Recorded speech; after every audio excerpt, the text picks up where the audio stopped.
Shalom, Bro and Sis yang terkasih di dalam Kristus. Berjumpa lagi dengan saya, Sis Helena Dewi. Hari ini, tanggal 29 Agustus 2021, saya mengajak Bro and Sis merenungkan firman Tuhan dari Injil Markus bab 7 ayat 15 dengan judul Yuk kita cuci gudang hati kita. Beginilah firman Tuhan. Apapun yang dari luar yang masuk ke dalam seseorang tidak dapat menajiskannya. Tetapi apa yang keluar dari seseorang itulah yang menajiskannya. Melalui Injil hari ini, Tuhan mengingatkan kita, bukan apa yang kita makan menajiskan kita, tetapi apa yang keluar dari hati, pikiran, perkataan, serta sikap dan perbuatan kita. Jika tidak menghasilkan buah roh, maka itulah yang menajiskan kita. Itulah yang membuat kita menjadi orang-orang berdosa dan membawa kita kepada maut. Kita refleksikan ke dalam diri kita masing-masing saat ini. Apakah pikiran, perkataan, dan perbuatan kita menunjukkan karakter Kristus atau sebaliknya? Apakah ucapan kita, perbuatan kita kepada orang lain itu membawa kehidupan atau membawa kematian? Hari ini kita diingatkan untuk tidak menunda-nunda, Bro and Sis. Ayo kita segera bertobat dan meninggalkan dosa-dosa kita, sehingga hati kita semakin murni, dan yang akan memancar keluar adalah hal-hal yang benar, mulia, suci, manis, enak didengar, dan semua kebajikan. Di zaman era digital seperti sekarang ini, kita banyak melihat orang-orang memasukkan postingan melalui Facebook, Instagram, atau masih banyak lagi akun-akun yang lain.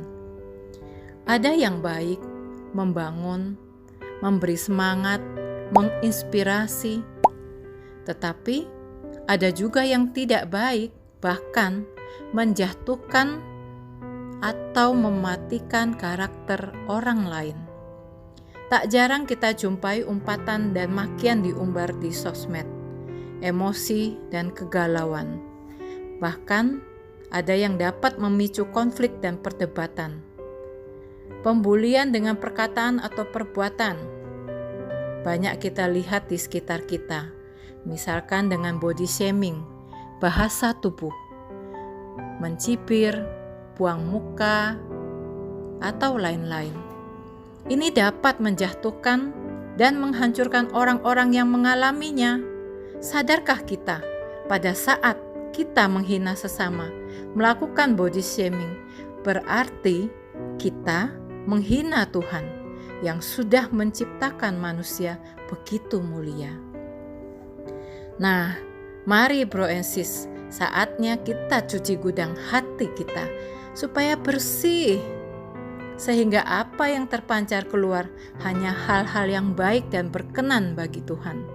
Sebagai anak Tuhan, kita tentu tahu apa yang berkenan dan tidak bagi Tuhan.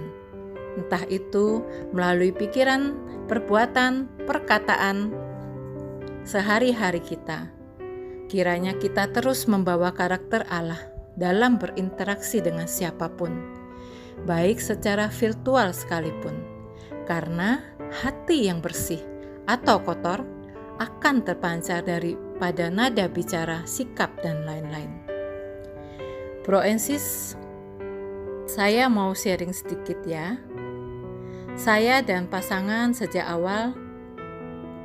anak pertama kami masuk sekolah, kami sebagai orang tua cukup aktif di sekolah.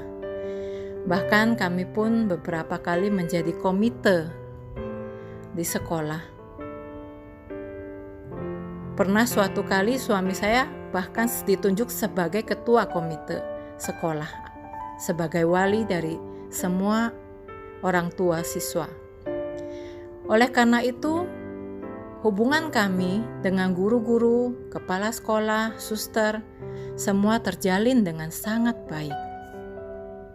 Tetapi ternyata hal ini menimbulkan iri hati bagi anak-anak lain yang melihat guru-guru sangat dekat dengan keluarga kami.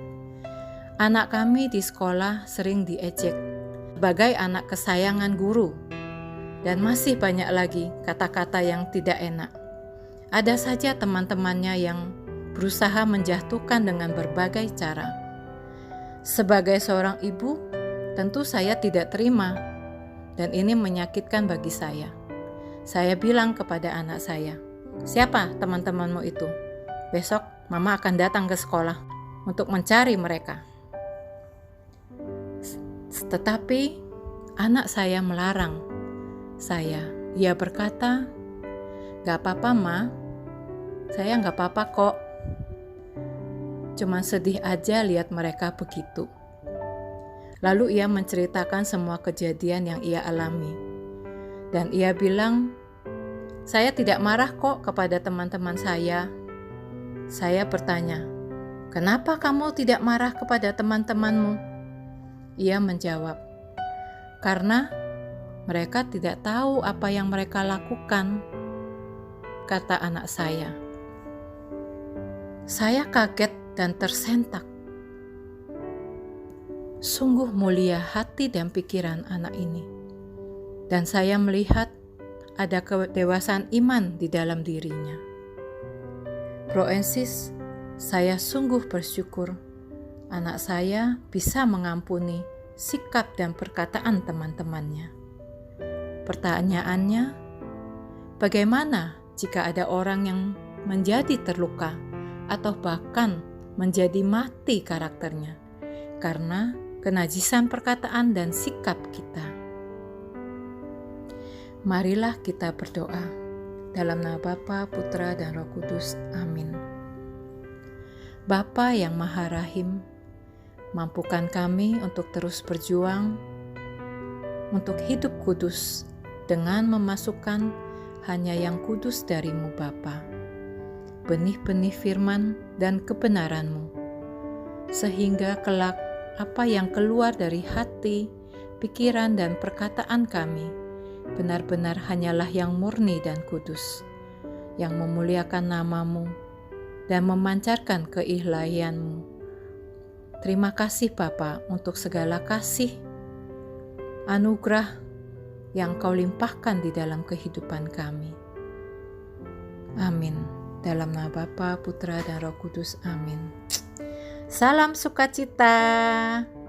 Terima kasih Bro and Sis. Sampai bertemu lagi.